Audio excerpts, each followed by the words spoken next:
Nottingham Forest, eh? It keeps going, it keeps going. I think the game against United last night probably went as everyone kind of thought it would do.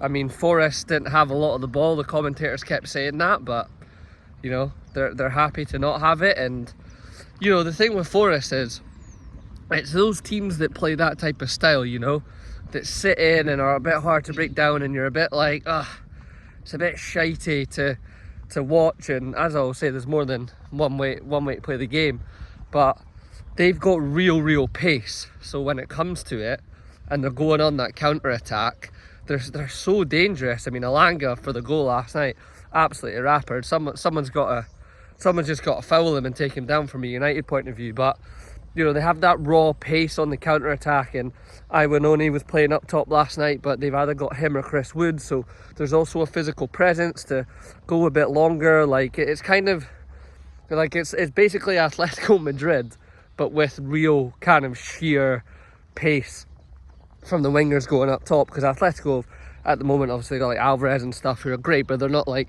sheer pace like those guys are. So yeah, absolutely. I actually thought, from a United point of view, unfortunately, I actually thought there was a lot of good moments from United yesterday, but I don't know.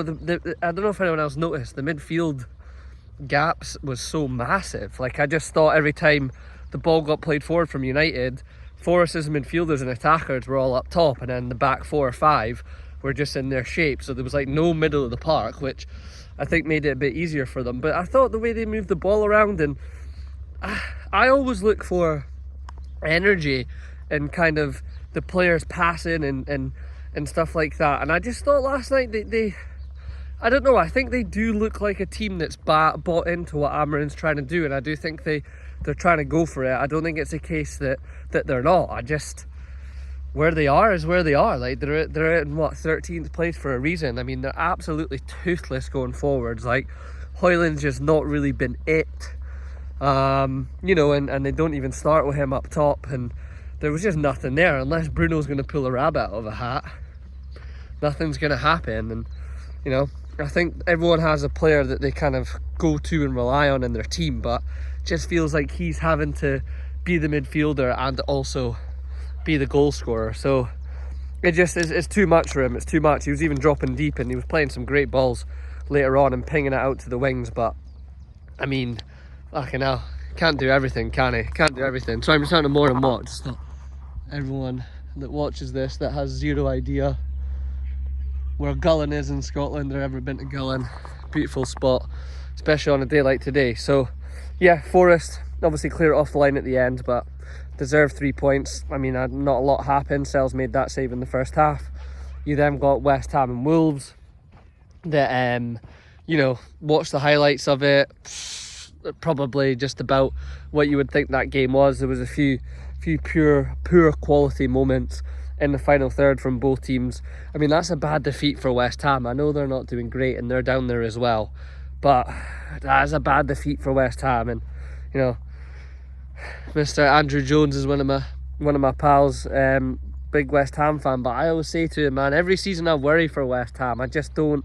They're floating in and around there, and I know they had that Europa Conference League run obviously just a couple of years ago, but I just worry. And there's some good players there, like your Kudoses and stuff, but I mean, they're not. They're going to be looking around going, like, I'm not wanting to float around, you know, 12th to 16th, 17th. Like, you know, they're Champions League level players. I know Bowen's a West Ham boy, so that ship's probably sailed and he'll probably stay there. I worry for them. You know, what's interesting is if Wolves beat Ipswich at the weekend and Man United lose the derby to City, who, you know, have actually got themselves back on a bit of a run, then Wolves will be 5 points off Man United. I mean, that is absolutely mental. So yeah, a bit of a poor quality game it looked like there from the highlights. And then Arsenal, I thought it might struggle a little bit when I seen the team and Moreno was up top again and it wasn't Saka, but nah, they just managed to find a way out. I seen Muniz misses a header where he should really put it away when it's 2-0, and then if he takes his chance that he takes in the end, it's 2-2. But Saka gets the goal, he's back. That's huge for them for the Champions League run. They've lost Gabriel, that won't be good for them.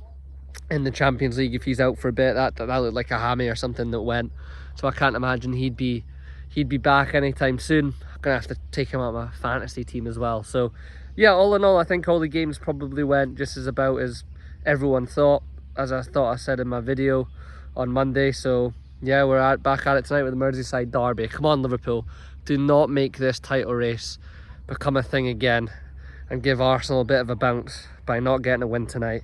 Get the 3 points, boys. Hoping for just that kind of classic 2-0, hopefully. Let's see. Cracking day. Hope everyone enjoys it.